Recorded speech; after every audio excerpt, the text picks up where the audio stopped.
Ikigai, ये शब्द शायद आपने सुना होगा, है ना? हाँ बिल्कुल, अक्सर इंटरनेट पर वो 4 गोलों वाला एक डायग्राम दिखता है। वही, लेकिन आज हम जिस किताब के कुछ अंशों पर बात कर रहे हैं वो इस मशहूर कॉन्सेप्ट से एक कदम आगे जाती है। और एक बहुत बड़ा दावा करती है। हाँ, एक बहुत बड़ा दावा करती है कि अपना इकिगाई ढूंढना आपको एआई और ऑटोमेशन के दौर में भी रिप्लेस होने से बचा सकता है। बिल्कुल, और यही बात इस पूरी चर्चा को बहुत दिलचस्प बनाती है। ये सिर्फ एक फील गुड फिलॉसफी नहीं है, नहीं, बल्कि इसे आज के दौर में करियर और जिंदगी के लिए एक, क्या कहते हैं, एक सर्वाइवल गाइड की तरह पेश किया गया है। सही कहा। हम सब ने वो 4 गोले देखें, पर आज हम उन गोलों के बीच की जो खाली जगह हैं उन्हें भी समझेंगे। वो जगह जहां ज्यादातर लोग अपनी जिंदगी गुजारते हैं, और ये भी कि उन सबको एक साथ लाना इतना मुश्किल क्यों है, हाँ, पर जरूरी क्यों है। हाँ, तो चलिए शुरू करते हैं। हमारा मिशन आज यही है कि इस जापानी फिलॉसफी को खोलकर समझें और ये देखें कि क्या वाकई कोई कि क्या कोई अपने होने की वजह को ढूंढकर, मतलब इकिगाई को ढूंढकर सच में इर्रिप्लेसेबल बन सकता है। तो शुरुआत कहाँ से होती है? ज्यादातर लोग अपना करियर कैसे शुरू करते हैं? शायद उस चीज से जिसमें वो अच्छे हैं और जिसके लिए उन्हें पैसे मिल सकते हैं। बिल्कुल, और किताब के हिसाब से इसे प्रोफेशन कहा गया है। प्रोफेशन, हाँ, ये सबसे आम रास्ता लगता है। हाँ, है भी। आप एक स्किल सीखते हैं, उसमें महारत हासिल करते हैं, और बाजार आपको उस स्किल के लिए पैसे देता है। एक सुरक्षित और स्थिर रास्ता। हाँ, जैसे कोई सॉफ्टवेयर डेवलपर है, कोई अकाउंटेंट है, या कोई बढ़ई है। ये सब प्रोफेशन है, इसमें कुछ गलत नहीं है, ये समाज का आधार है। लेकिन यहाँ एक समस्या पैदा होती है। हाँ, एक बहुत आम समस्या। और वो समस्या है एक तरह के खालीपन की, है ना? मतलब आप किसी काम में बहुत अच्छे हो सकते हैं, आपको अच्छी सैलरी भी मिल रही होगी, हाँ, लेकिन फिर भी सुबह उठकर ऑफिस जाने का मन नहीं करता। ऐसा लगता है जैसे आप बस एक मशीन का हिस्सा हैं। तो इस मॉडल के हिसाब से ऐसा क्यों होता है? क्योंकि इस समीकरण से, मतलब इस इक्वेशन से, 2 बहुत जरूरी चीजें गायब है। अच्छा। पहली, क्या आपको वो काम पसंद है? और दूसरी, क्या उस काम से दुनिया की किसी बड़ी जरूरत को पूरा करने का एहसास होता है? जब ये दोनों चीजें गायब होती हैं, तो आपका प्रोफेशन आपको सुरक्षित तो महसूस करा सकता है, पर संतुष्ट नहीं। ये वो स्थिति है जिसमें आप अमीर तो हैं, लेकिन शायद बोर हो चुके हैं। बिल्कुल, आप एक शानदार सोने के पिंजरे में हैं, लेकिन हैं तो पिंजरे में ही। ये बात तो बहुत से लोग अपनी सी लगेगी। अच्छा, अब सिक्के का दूसरा पहलू देखते हैं।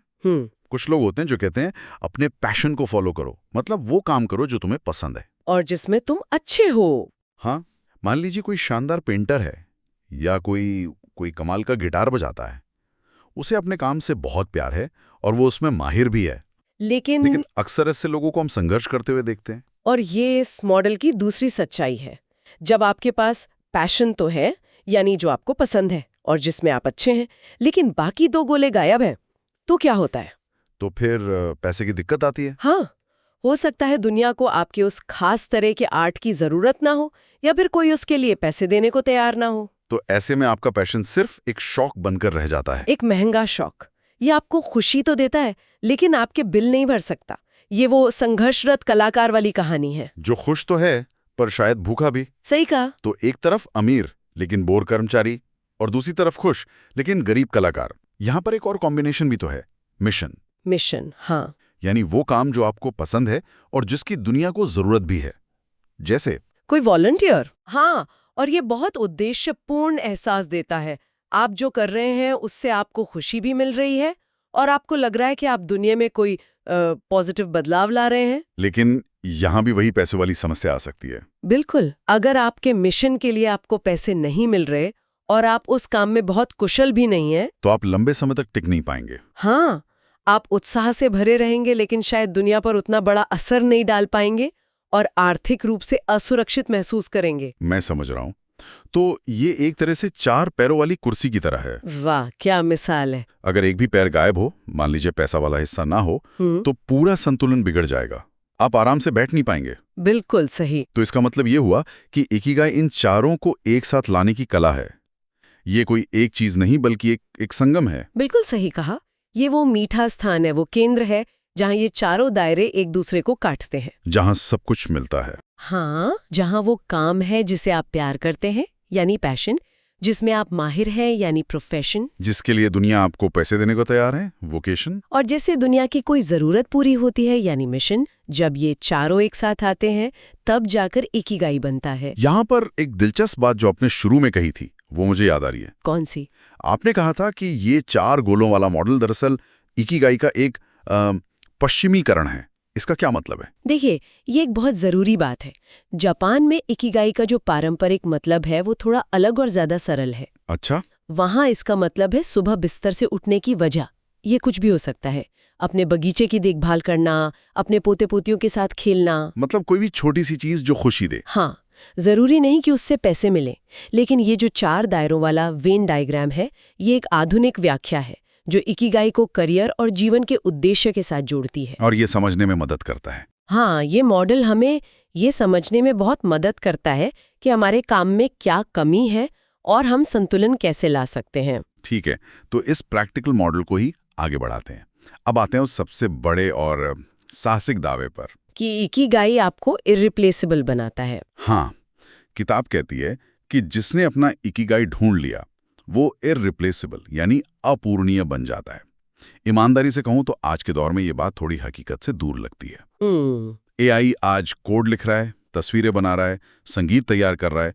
ऐसे में कोई इंसान इर्रिप्लेसेबल कैसे हो सकता है? ये एक बहुत ही जायज सवाल है और इसका जवाब समझने के लिए हमें काम की परिभाषा को थोड़ा बदलना होगा। कैसे? देखिए, कोई भी स्किल, कोई भी टास्क रिप्लेस किया जा सकता है।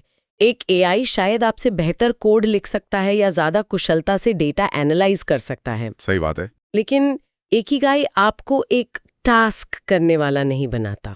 वो आपको एक समस्या सुलझाने वाला या मूल्य बनाने वाला बनाता है, जो अपने काम में एक अनूठा मानवीय तत्व जोड़ता है। इसे किसी उदाहरण से समझाएंगी? बिल्कुल। मान लीजिए एक शेफ है। एक रोबोट या एआई शायद एक रेसिपी को एकदम सटीक तरीके से फॉलो करके खाना बना सकता है। हर बार एक जैसा स्वाद दे सकता है? हाँ, हर बार। ये एक स्किल है जिसे रिप्लेस किया जा सकता है। लेकिन वो शेफ जिसका इकिगाई खाना बनाना है, वो सिर्फ रेसिपी फॉलो नहीं कर रहा है, वो और भी कुछ कर रहा है। हाँ, वो अपने दादा दादी से सीखी कहानियों को खाने में डाल रहा है। ये उसका पैशन है। वो स्थानीय किसानों से ताज़ा सामग्री चुन रहा है क्योंकि उसे अपने समुदाय की परवाह है। ये उसका मिशन है। उसने सालों की मेहनत से अपनी कला को निखारा है। ये उसका प्रोफेशन है।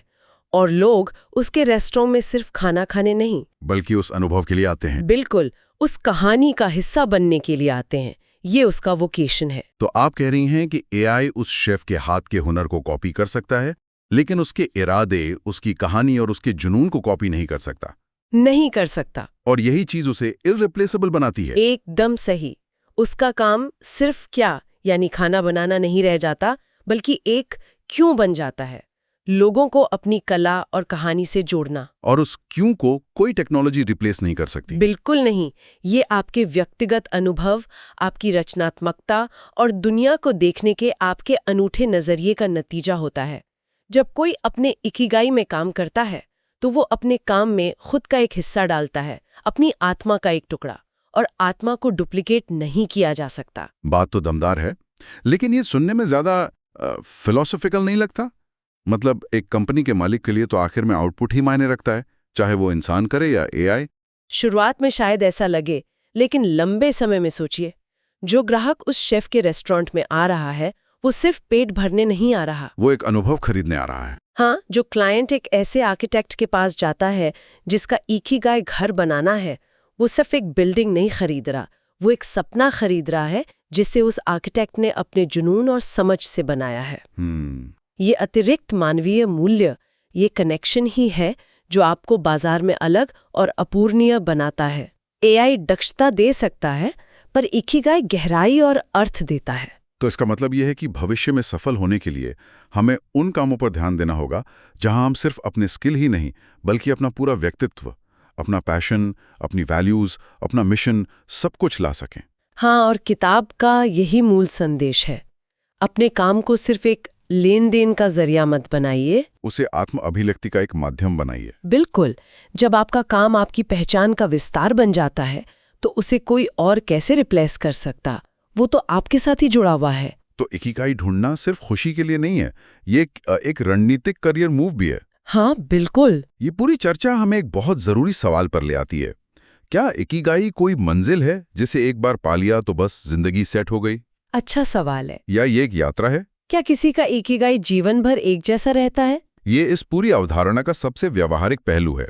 देखिए, किताब इस पर सीधे तौर पर कुछ नहीं कहती, लेकिन अगर हम इस फ्रेमवर्क को देखें तो जवाब साफ है। क्या है जवाब? इकिगाई स्थिर नहीं हो सकता। क्यों? क्योंकि हम खुद स्थिर नहीं हैं।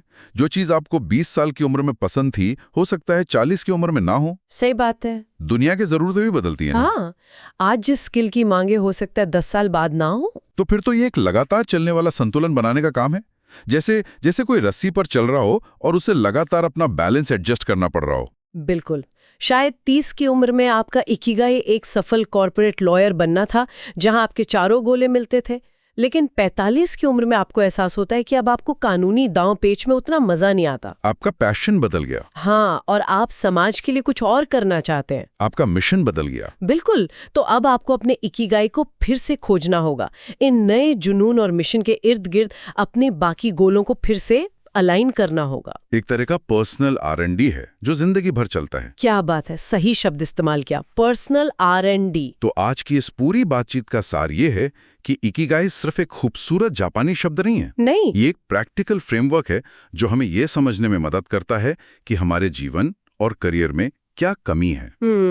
ये 4 सवालों का संगम है। आपको क्या पसंद है, आप किस में अच्छे हैं, आपको किसके लिए पैसे मिल सकते हैं और दुनिया को किसकी जरूरत है। और जब ये चारों मिलते हैं तो हमें सिर्फ एक नौकरी नहीं बल्कि जीने की एक वजह मिलती है। और इस किताब का जो सबसे शक्तिशाली विचार है वो यही है कि जब आप उस वजह के साथ जीते और काम करते हैं तो आप अपने काम में एक ऐसा अनूठा मानवीय स्पर्श लाते हैं जिसे कोई भी मशीन या टेक्नोलॉजी दोहरा नहीं सकती। जो आपको भीड़ से अलग करता है और सही मायनों में अपूर्णीय बनाता है। बिल्कुल। अंत में एक विचार ये उठता है कि क्या हम सब अपने जीवन में कभी ना कभी इन चारों दायरों को पूरी तरह से संतुलित कर भी पाते हैं, या फिर ज्यादातर जिंदगी इन दायरों के बीच की खाली जगहों में ही गुजर जाती है, बस उस केंद्र को ढूंढने की कोशिश करते हुए। हाँ। और शायद यही असली यात्रा है। शायद इकिगाई कोई मंजिल नहीं बल्कि एक दिशा है, एक कंपस है जो हमें लगातार उस संतुलन की ओर इशारा करता रहता है। और उस दिशा में चलते रहने की कोशिश ही शायद एक उद्देश्यपूर्ण जीवन का सबसे बड़ा सबूत है।